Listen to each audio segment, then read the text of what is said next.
आज जो आप जानेंगे, शायद ही किसी ने आपको इतनी गहराई से, इतने तथ्यों के साथ और इतनी बेबाकी से बताया हो। ये कोई आम कहानी नहीं है। ये एक ऐसे इंसान की कहानी है जो सितारों के बीच रहना चाहता था, लेकिन जिसे इसी जमीन की सियासत और साजिशों ने निगल लिया। कल्पना कीजिए, एक आम रविवार की 14 जून 2020। पूरा देश कोरोना नाम की एक अदृश्य बीमारी के खौफ में अपने अपने घरों में कैद था। सड़कें सूनी थीं। हर कोई सिर्फ एक उम्मीद के सहारे जी रहा था कि ये बुरा वक्त जल्दी बीत जाए। लेकिन तभी दोपहर के वक्त न्यूज़ चैनल्स की स्क्रीन का रंग अचानक बदल गया। ब्रेकिंग न्यूज़ के सायरन बजने लगे। मोबाइल फोन पर दनादन नोटिफिकेशन आने लगे। खबर थी, सुशांत सिंह राजपूत नहीं रहे। शुरुआती 10 मिनट में ही एक नरेटिव सेट कर दिया गया। एक लाइन में पूरी कहानी कह दी गई। सुशांत क्लिनिकल डिप्रेशन के शिकार थे और उन्होंने अपने ही फ्लैट में पंखे से लटककर अपनी जान दे दी। Case closed. लेकिन क्या सच में केस क्लोज्ड? क्या एक इतनी बड़ी जिंदगी, इतने बड़े सपने सिर्फ एक झटके में खत्म हो सकते हैं? शायद आप भी उन करोड़ों लोगों में से एक होंगे जिन्होंने इस खबर को सुना, एक पल के लिए यकीन नहीं किया और फिर भारी मन से टीवी बंद कर दिया होगा। लेकिन जब कुछ दिनों बाद इस केस की परतें खुलनी शुरू हुई, तो जो सच बाहर आया उसने पूरे देश की नींद उड़ा दी। ये सिर्फ शुरुआत है, क्योंकि इस कहानी का असली, सबसे डरावना और शॉकिंग हिस्सा तो अब आपके सामने आने वाला है। एक ऐसा सच जो पुलिस की फाइलों, फॉरेंसिक की उलझी हुई रिपोर्ट्स और बॉलीवुड की चकाचौंध के पीछे कहीं दफन कर दिया गया है। एक पल के लिए खुद को उस लड़के की जगह रखकर देखिए। पटना की गलियों में क्रिकेट खेलने वाला एक लड़का जो इंजीनियरिंग के एंट्रेंस एग्जाम में पूरे भारत में 7वां रैंक लाता है। वो लड़का जिसके पास अपनी दुनिया का सबसे एडवांस टेलीस्कोप है, जिससे वो घंटों शनि ग्रह के छल्ले देखता रहता है। जो लड़का क्वांटम फिजिक्स और सार्त्र की फिलॉसफी पढ़ता है, जो अपनी डायरी में लिखता है कि उसे एक दिन बच्चों को कोडिंग सिखानी है, 100 पेड़ लगाने हैं और नासा के मून मिशन का हिस्सा बनना है। क्या आपको लगता है कि ऐसा इंसान, जिसकी आंखों में भविष्य के इतने बड़े सपने हों, वो अचानक एक बंद कमरे में अपनी जिंदगी को खत्म कर लेगा? यहीं से शुरू होता है सस्पेंस, क्योंकि जब सुशांत की मौत हुई तो आम जनता, जिसे हम और आप पब्लिक कहते हैं, उसने पहली बार पुलिस की बताई थ्योरी को नकार दिया। रोहन नाम के एक आम लड़के की कहानी लें, जिसने अपना काम धंधा छोड़कर इस केस की एक एक डिटेल खंगालनी शुरू की। रोहन जैसे लाखों युवा सोशल मीडिया पर डिटेक्टिव बन गए। क्यों? क्योंकि उन्हें कुछ अजीब लग रहा था।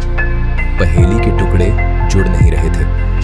आइए चलते हैं उन आखिरी कुछ दिनों में। 8 जून से 14 जून 2020 का वो हफ्ता। ये वो वक्त है जहां इस पूरी मिस्ट्री की सबसे बड़ी चाबी छुपी हुई है। 8 जून को कुछ ऐसा होता है जो सुशांत की जिंदगी में भूचाल ला देता है। सुशांत की पूर्व मैनेजर दिशा सालियान की एक बहुमंजिला इमारत से गिरकर मौत हो जाती है। इसे भी शुरुआती जांच में सुसाइड या एक्सीडेंट बताया जाता है। लेकिन जो लोग उस वक्त सुशांत के करीब थे, उनका कहना था कि दिशा की मौत की खबर सुनकर सुशांत पूरी तरह घबरा गए थे। वो बार बार न्यूज़ चैनल्स देख रहे थे। उनके चेहरे पर एक खौफ था।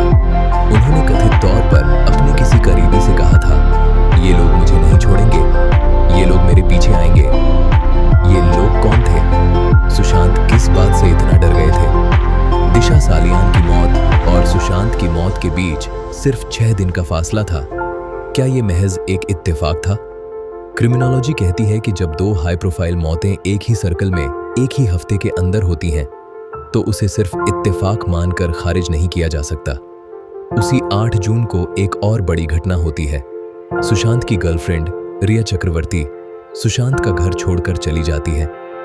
जाने से पहले कुछ ऐसा होता है जो आज भी एक रहस्य है। बताया जाता है कि आईटी प्रोफेशनल्स को घर बुलाया जाता है।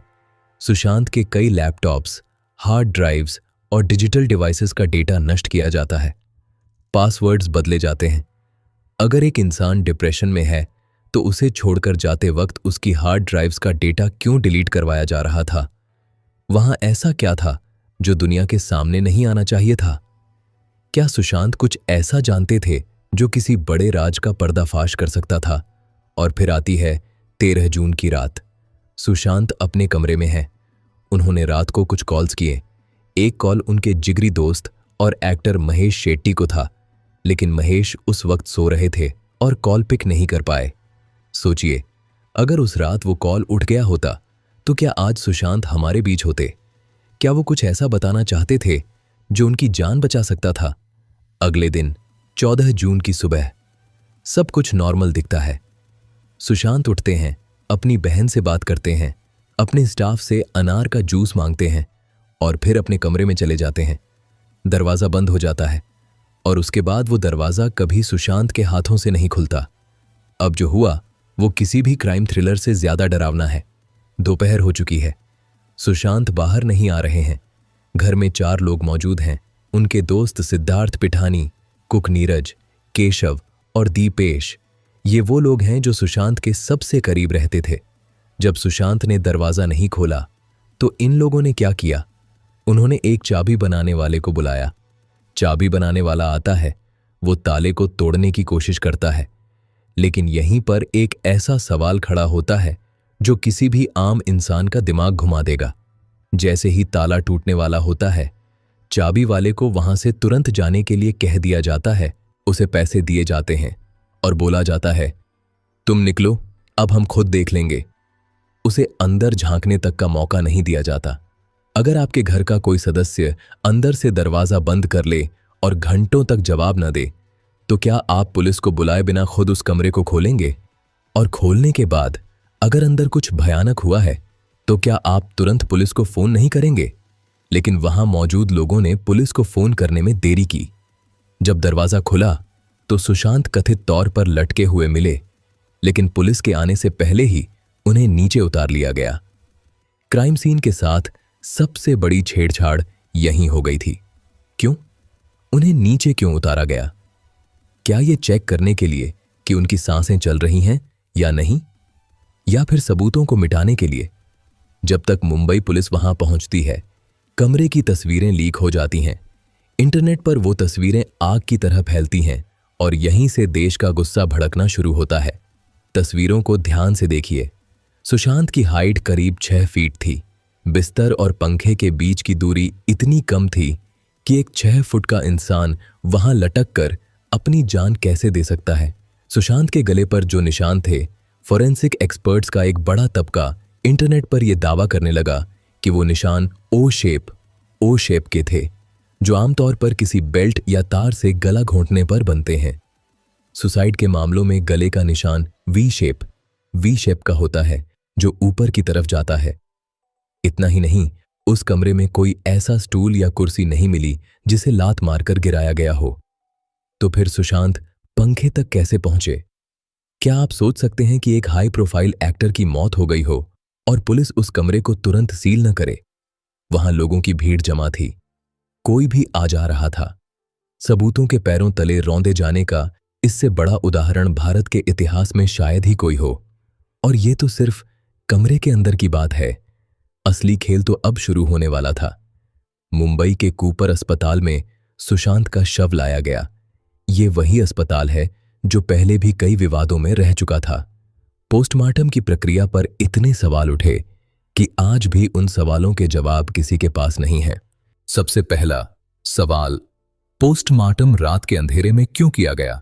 भारतीय कानूनों और मेडिकल गाइडलाइंस के मुताबिक जब तक कोई इमरजेंसी न हो, पोस्टमार्टम रात में नहीं किया जाता, क्योंकि आर्टिफिशियल लाइट में शरीर के रंग, चोट के निशान और खून के धब्बे सही तरीके से नहीं दिखते। दूसरा सवाल, पूरी पोस्टमार्टम प्रक्रिया की वीडियोग्राफी क्यों नहीं की गई?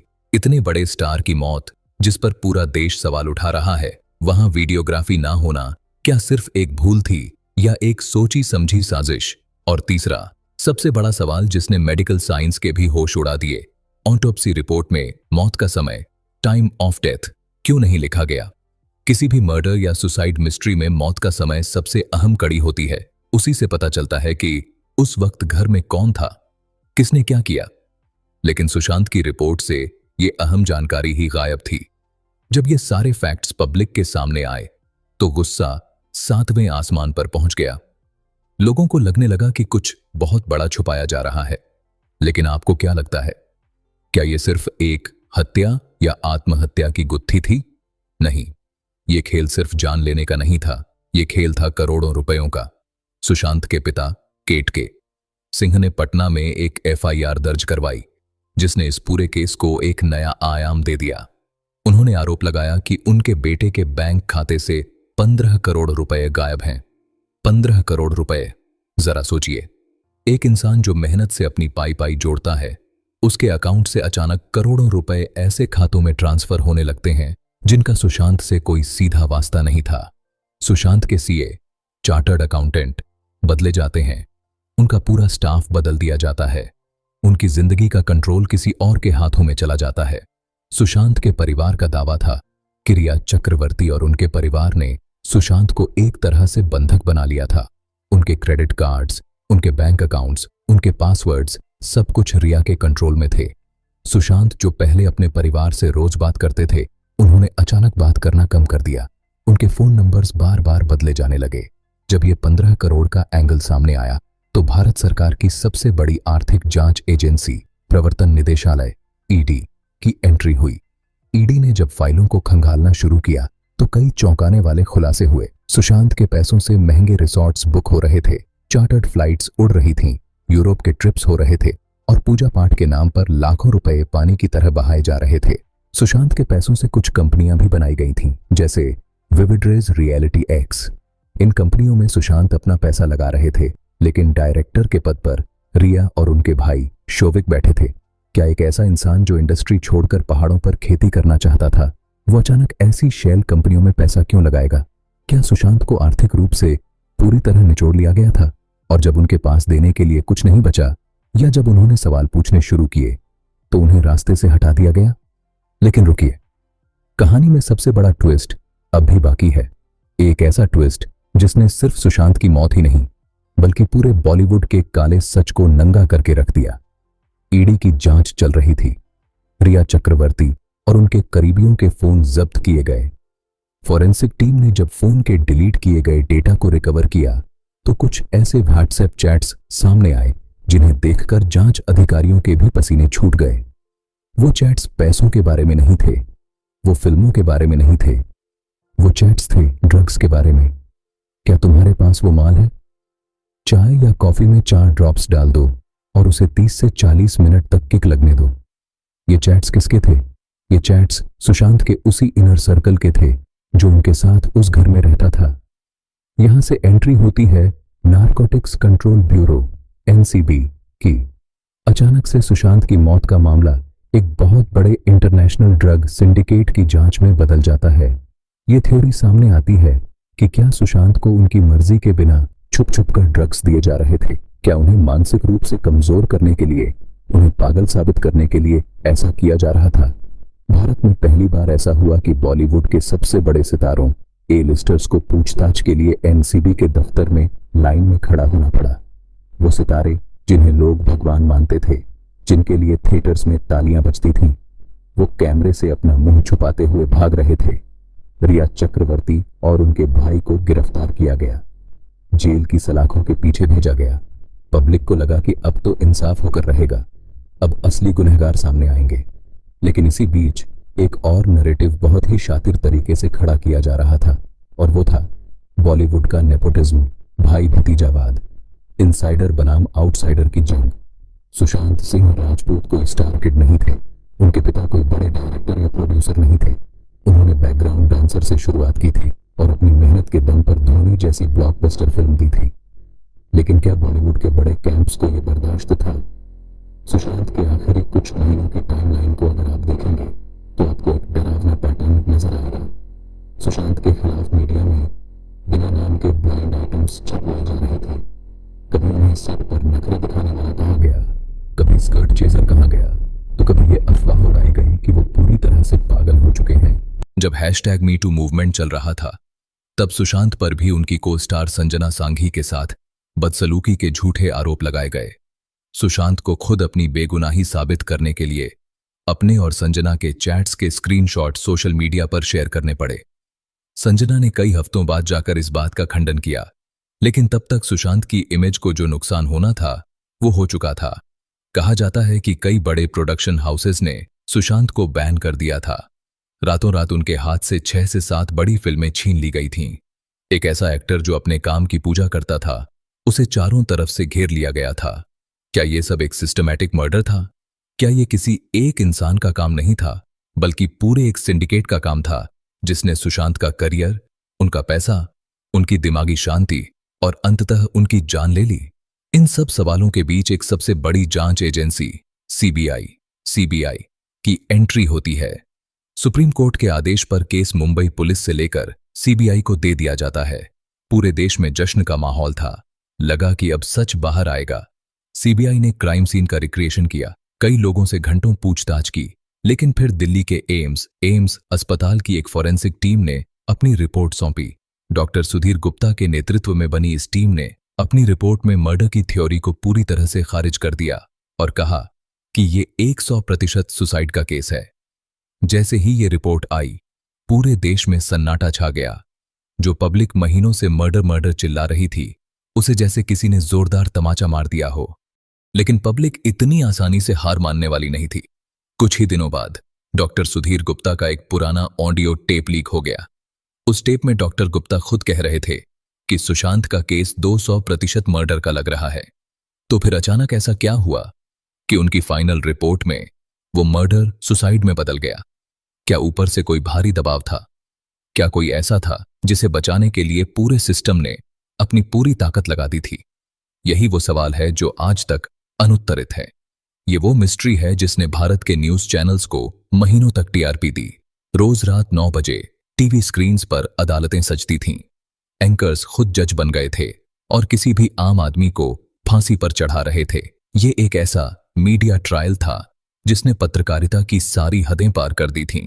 लेकिन उस शोर शराबे में, उस टीआरपी की रेस में सुशांत का असली सच कहीं खो गया। आज इतने साल बीत चुके हैं, सीबीआई की वो फाइल पता नहीं किस बंद अलमारी में धूल फांक रही होगी। आधिकारिक तौर पर आज तक सीबीआई ने कोई क्लोजर रिपोर्ट पब्लिक डोमेन में नहीं डाली है। क्यों? अगर ये एक सीधा सादा सुसाइड था, तो सीबीआई आकर एक प्रेस कॉन्फ्रेंस में ये बात देश को क्यों नहीं बता देती? किस बात का डर है? #JusticeForSSR सिर्फ एक हैशटैग नहीं था, ये एक क्रांति थी। ये भारत के आम आदमी का सिस्टम के खिलाफ गुस्सा था। अमेरिका, लंदन, ऑस्ट्रेलिया से लेकर भारत के छोटे छोटे गांवों तक लोगों ने सुशांत के लिए कैंडल मार्च निकाले। ये पहली बार था जब जनता ने पुलिस और सिस्टम की रिपोर्ट को मानने से साफ इनकार कर दिया था। लेकिन अंत में क्या मिला?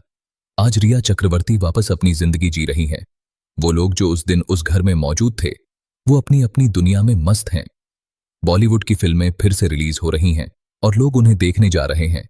लेकिन एक पिता जिसने अपना इकलौता जवान बेटा खो दिया, एक परिवार जो आज भी हर दिन उस दर्द को जीता है, और वो करोड़ों फैंस जिनके लिए सुशांत एक उम्मीद की किरण था, उनके हाथ क्या लगा? सिर्फ एक खालीपन, सिर्फ एक खामोशी। सुशांत सिंह राजपूत की मौत ने हमें बहुत कुछ सिखाया। इसने हमें बताया कि चमकते सितारों की दुनिया अंदर से कितनी खोखली और अंधेरी हो सकती है। इसने भारत में पहली बार मेंटल हेल्थ पर बात करने की जगह बनाई, लेकिन साथ ही ये भी दिखाया कि कैसे डिप्रेशन शब्द का इस्तेमाल एक ढाल की तरह करके असली साजिशों को छुपाया जा सकता है। हम आज भी वहीं खड़े हैं जहां 14 जून 2020 की दोपहर को थे। वही सन्नाटा, वही अनसुलझे सवाल। वो कौन लोग थे जो 13 जून की रात उस फ्लैट में आए थे? वो 15 करोड़ रुपए कहां गए? सीबीआई आज तक खामोश क्यों है? और सबसे बड़ा सवाल, क्या सुशांत ने वाकई अपनी जान खुद ली थी या उनकी जान ली गई थी? शायद इन सवालों के जवाब कभी बाहर ना आए। शायद वो सच हमेशा के लिए सुशांत के साथ ही उस बंद कमरे में दफन हो गया। लेकिन एक बात तय है, जब भी बॉलीवुड के काले इतिहास का पन्ना पलटा जाएगा, सुशांत सिंह राजपूत का मुस्कुराता हुआ चेहरा और वो बंद दरवाजा हमेशा सबसे पहले नजर आएगा।